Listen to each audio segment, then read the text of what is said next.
Hello all of you, welcome back to my channel. मैं आज आप लोगों के लिए लेकर आ चुकी हूँ एक कलेक्टिव रीडिंग जिसका टॉपिक रहने वाला है कि उनका संदेश, उनका मैसेज क्या है आपके लिए, क्या संदेश आपको देना चाहते हैं, क्या आपसे कहना चाहते हैं। ओके, तो आज हम चैनल मैसेजेस लेंगे, उनकी तरफ से कुछ मैसेजेस आपके लिए लेंगे।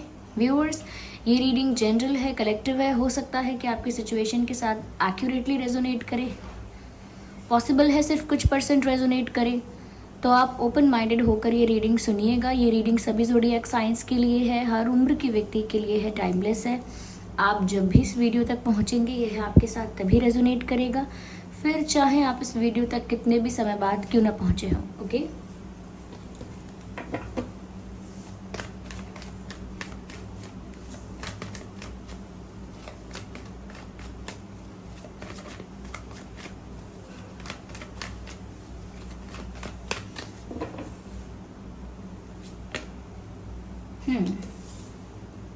Nine of Swords,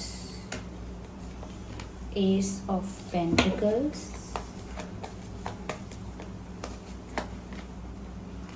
Five of Swords,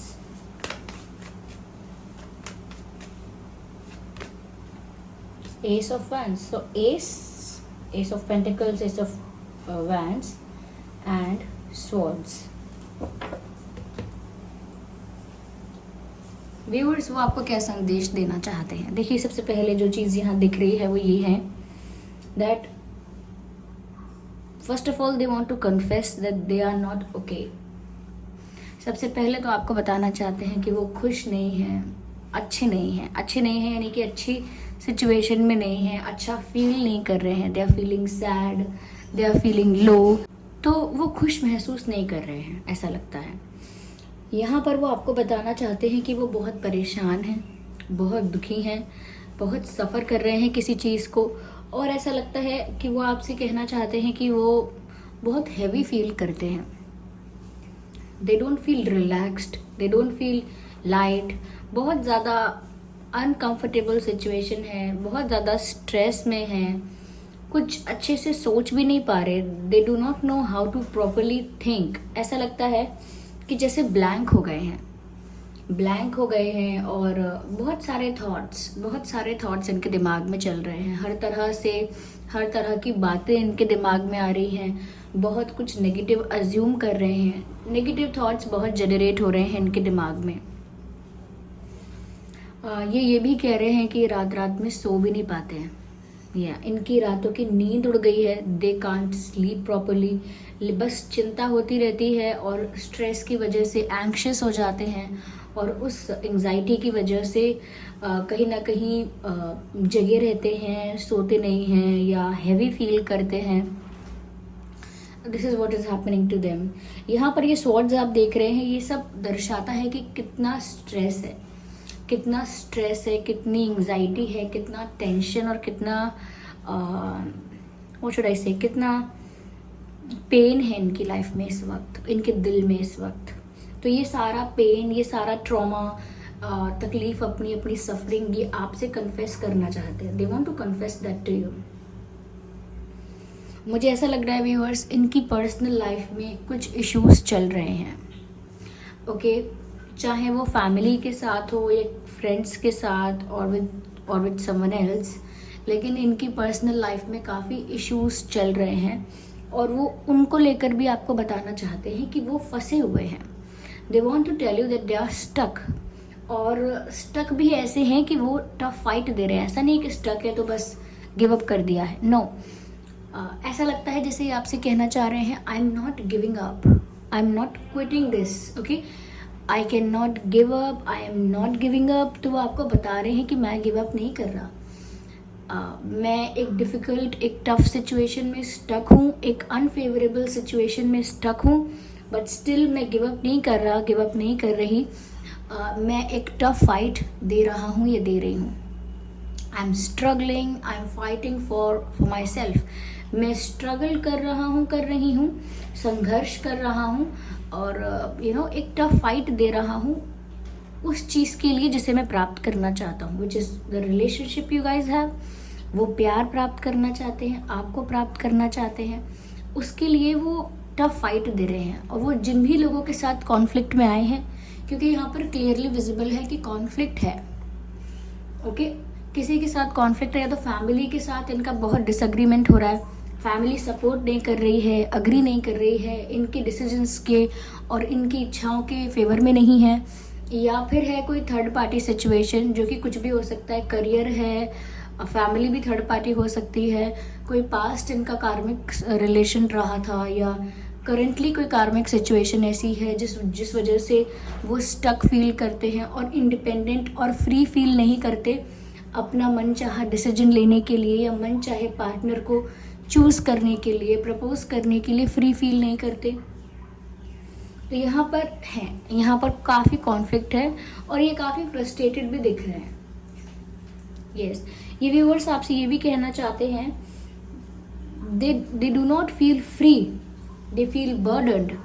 वो आपको बोलना चाहते हैं कि मुझे फ्री महसूस नहीं होता है, मुझे इंडिपेंडेंट फील नहीं होता, चाहे वो किसी भी तरह से हो, लेकिन उनको इंडिपेंडेंट फील नहीं होता है, उनको बहुत प्रेशराइज्ड किया जाता है, या उनको अपने ऊपर बहुत बर्डन महसूस होता है। और उसी वजह से वो ज़्यादातर या ज़्यादा समय चिड़चिड़े रहते हैं, चिड़चिड़े, फ्रस्ट्रेटेड एंड झगड़ालू से, अग्रेसिव से रहते हैं कि जो मिलेगा उससे झगड़ा कर लेंगे सबसे पहले। क्यों? क्योंकि नेगेटिव इतना दिमाग उनका हो गया है, सोच सोच कर, टेंशन लेकर, या लोगों के साथ ये कॉन्फ्लिक्ट फेस करके, जो भी है इशू उसमें इन्वॉल्व होकर इनका दिमाग ही नेगेटिव हो गया है। ये नेगेटिव ही सोच रहे हैं, इनको पॉजिटिव कोई ऑप्टिमिस्टिक चीज़ें नहीं दिख रही हैं। ये इनको कोई पॉजिटिव चीज़ें, पॉजिटिव रास्ते, पॉजिटिव सॉल्यूशंस, आइडियाज़ अभी नहीं दिख रहे हैं। इनके दिमाग में सिर्फ नेगेटिविटी है और ये जानते हैं कि ये ऐसा है। यहाँ पर व्यूअर्स मुझे ऐसा भी लगता है कि वो आपसे कहना चाहते हैं कि वो आपसे बात करना चाहते हैं। They want to confess their emotions, their feelings to you.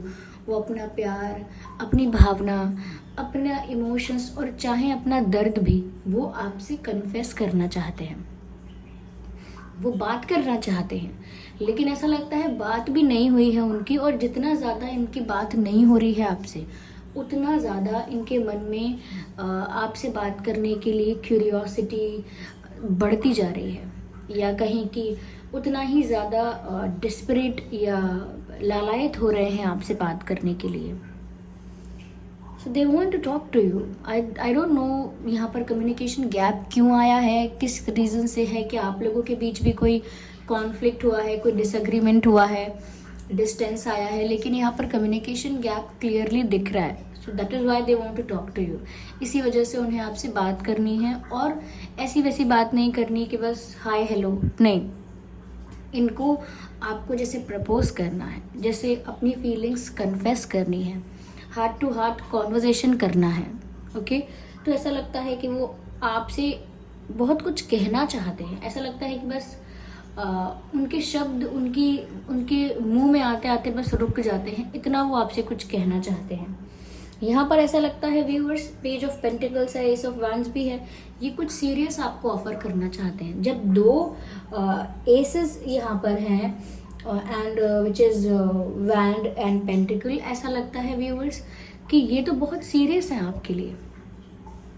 ऐसा लगता है कि ये आपके साथ स्टेबिलिटी भी चाहते हैं, आपके साथ अच्छा कम्युनिकेशन भी चाहते हैं। They don't want to lose you, never ever. वो आपको खोना नहीं चाहते व्यूअर्स। ऐसा लगता है कि जैसे वो आपको शादी के लिए प्रपोज करना चाहते हैं, इफ़ नॉट शादी डायरेक्ट शादी के लिए नहीं, तो कमिटमेंट आपको देना चाहते हैं, एक लॉन्ग टर्म रिलेशनशिप आपके साथ मेंटेन करना चाहते हैं, long term, long lasting relationship, और एक सीरियसनेस, एक स्टेबिलिटी इस रिश्ते को ऑफर करना चाहते हैं। तो ये सब इंटेंशंस जो हैं, ये दर्शाता है कि इनकी तरफ से ये रिश्ता कितना प्योर है, इनकी तरफ से इंटेंशंस कितने प्योर है। We can see that.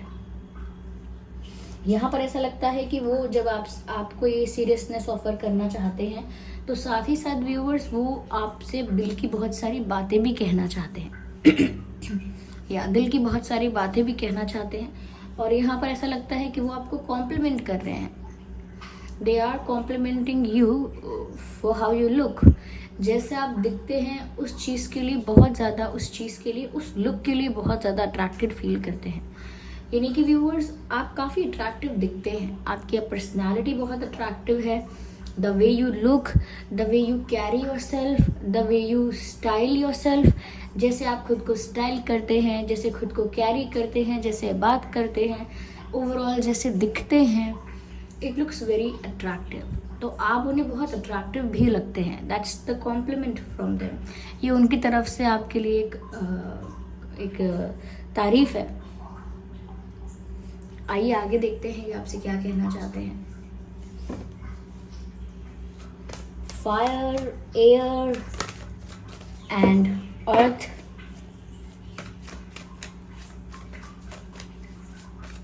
ये हाईली अट्रैक्टेड हैं आपसे,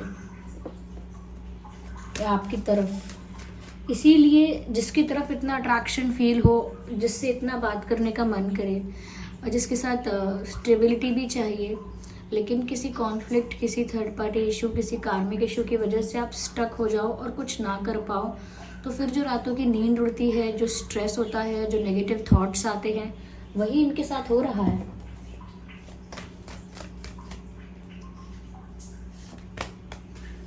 Oh my God. So they want to tell viewers, ये आपसे कहना चाहते हैं कि वो कंफ्यूज हो गए। You can see the card of hanged man. ये कार्ड बताता ये भी है कि बहुत ज़्यादा सोच रहे हैं, बहुत चिंतन कर रहे हैं, किसी विषय पर डीप थिंकिंग कर रहे हैं। लेकिन अगेन मैं इस थिंकिंग के बारे में बात कर चुकी हूँ। मैंने शुरू में ही आपसे कहा था कि ये इतना ज़्यादा स्ट्रेस ले रहे हैं, इतना ज़्यादा सोच विचार कर रहे हैं कि इनके दिमाग में बहुत नेगेटिव थॉट्स आते हैं और हर तरह की बात सोच रहे हैं, अज्यूम कर रहे हैं। यहाँ पर ये कार्ड बताता है कि यस, ये सोच भी रहे हैं और सोच सोच कर भी इनको कोई हल, कोई सोल्यूशन नहीं मिला है। They are getting more and more confuse as they are getting deeper into anything. ऐसा लगता है कि जैसे ही किसी बात में डीप जाते जा रहे हैं, किसी सोच में, किसी विषय के चिंतन में जितना गहराई में जा रहे हैं, उतना ही ज़्यादा उलझ रहे हैं, उतना ही ज़्यादा कंफ्यूज हो रहे हैं। क्लैरिटी तो मिल नहीं रही है। यानी कि बहुत ज़्यादा सोच विचार करने के बाद भी क्लैरिटी नहीं मिल रही है, कन्फ्यूजन बढ़ रहा है, अपनी ही परिस्थिति में और ज़्यादा उलझते जा रहे हैं। और इसीलिए ऐसा लगता है कि जैसे बीच में लटके हुए हैं, दोनों तरफ के बीच में लटके हुए हैं। ना तो वो एक तरफ आपकी तरफ जा पा रहे, ना वो पीछे हट पा रहे। They just hanging in between. वो बस बीच में ही लटके हैं, बीच में ही खड़े हैं। एक मुहावरे के तौर पर, एक एग्जाम्पल, नॉट मुहावरा, उदाहरण के तौर पर कह रही हूँ कि ये बीच में ऐसे ही फंसे हुए हैं। They are just hanging in between, they can not do anything. कुछ नहीं कर पा रहे ज़्यादा। ये आपको बोलना चाहते हैं, I am getting more confused. Okay, there is no clarity. जैसे ही मैंने कहा है there is no clarity, you can clearly see this card. As you can see in this card, there is a person, कोई इंसान यहाँ पर है जिनके आंखों पर पट्टी बंधी हुई है। ब्लाइंड फोल्डेड है ये इंसान, इसकी आंखें जो है वो कवर्ड है और दोनों हाथों में स्वॉर्ड्स हैं, लेकिन आंखें तो बंद है ना। तो बस वही बात है कि यहाँ पर ये किसी एक पाथ को, किसी एक डायरेक्शन को, ये मैंने कहा ना, दो चीज़ों के बीच में लटके हुए हैं। तो किसी एक तरफ जाना तो चाहते हैं, किसी एक तरफ जाने के लिए रास्ता निकालना चाहते हैं, लेकिन आंखें बंद हैं, यानी कि ब्लाइंड फोल्डेड हैं, क्लैरिटी नहीं है, ब्लैंक हो गए हैं। इसीलिए समझ नहीं पा रहे हैं कि जाना किस तरफ है, राइट जाना है, लेफ्ट जाना है, इस पाथ पर जाना है, उस पाथ पर जाना है, क्योंकि क्लैरिटी ही नहीं है, कन्फ्यूजन ज़्यादा है। जैसे ही मैंने कहा स्टक हैं, कन्फ्यूज हैं, ये कार्ड तो इस बात को और ज़्यादा क्लैरिफाई करता है।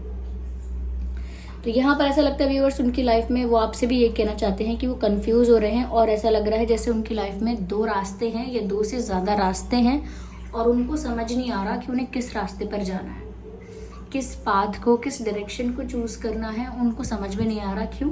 क्योंकि उनकी आंखें बंद हैं, ब्लाइंड फोल्डेड, और may be you can say they are stuck, they are confused, they are blank. क्या सही है, क्या गलत है? अब ये जो प्रेशर इनको मिल रहा है, जो रिस्पॉन्सिबिलिटी है, जो ऑब्लिगेशन है, या जहाँ इनकी फीलिंग्स हैं, जहाँ इनका इंटरेस्ट है, इनका अट्रैक्शन है, जहाँ इनके इमोशंस अटैच्ड है, they are getting very confused and stuck. तो ये आपको बोलना चाहते हैं कि वो स्टक हैं, वो आपको ये भी बोलना चाहते हैं कि वो डिसीजन नहीं ले पा रहे हैं, दे आर कंफ्यूज्ड। ब्यूटीफुल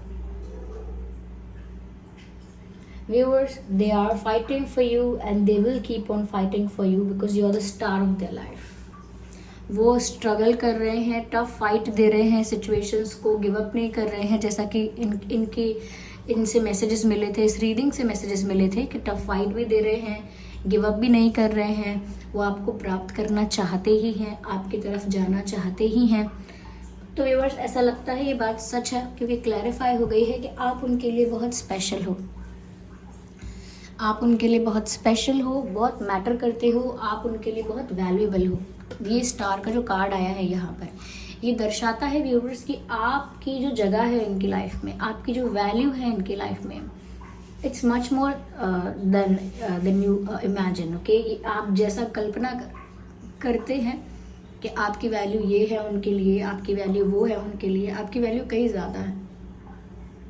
ऐसा लगता है यहाँ पे कि आप सेंटर ऑफ अट्रैक्शन है व्यूअर्स उनके लिए। वो बहुत ज़्यादा अट्रैक्टेड हैं आपकी तरफ और उनका सारा अटेंशन आपके ऊपर है।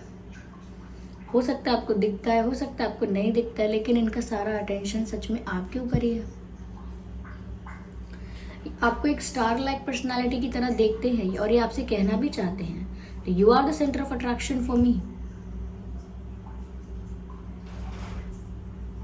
या I am focusing on you.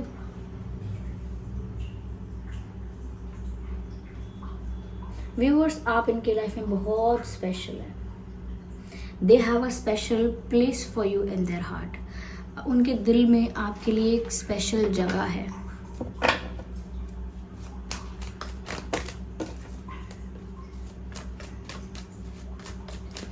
Let's see. Okay, so actually we need one card. Again, it's about stability and fear of losing someone special. It just says that. ऐसा लगता है व्यूअर्स कि वो आपके साथ स्टेबिलिटी चाहते हैं और पैरेलल यानी साथ ही साथ उनको डर भी है आपको खो देने का। तो वो मैसेज आपके लिए ये है that I have a fear of losing you, I can not let you go. तो वो आपको जाने नहीं दे सकते। वो कह रहे हैं कि मैं आपको ऐसे ही जाने नहीं दे सकती, नहीं दे सकता। मैं आपको खोना नहीं चाहता या खोना नहीं चाहती। और साथ ही साथ व्यूअर्स, वो आपको अपनी लाइफ में स्टेबल बनाना चाहते हैं। वो नहीं चाहते कि आप भी उनकी लाइफ में एक ऑन एंड ऑफ सिचुएशन की तरह बने रहो। वो चाहते हैं कि आप उनकी लाइफ में एक स्टेबल तरीके से, एक परमानेंट तरीके से उनकी लाइफ में रहो आप। They don't want to lose you. ये कहना भी आपसे ये चाहते हैं, I don't want to lose you, you are precious, you are precious. या ऑलमोस्ट यहाँ सभी साइंस कवर हो जाते हैं व्यूअर्स। तो एक साइन बताने का कोई मतलब नहीं बचेगा। Let's see what do they want to say to you. Okay, चलिए देखते हैं कि ये बोलना क्या चाहते हैं। हैंड रिटन मैसेजेस लेंगे पहले हम।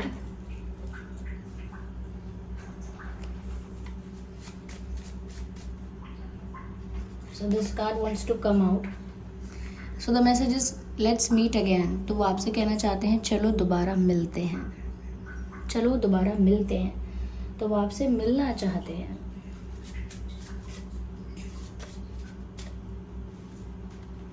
Only I need one card at one time.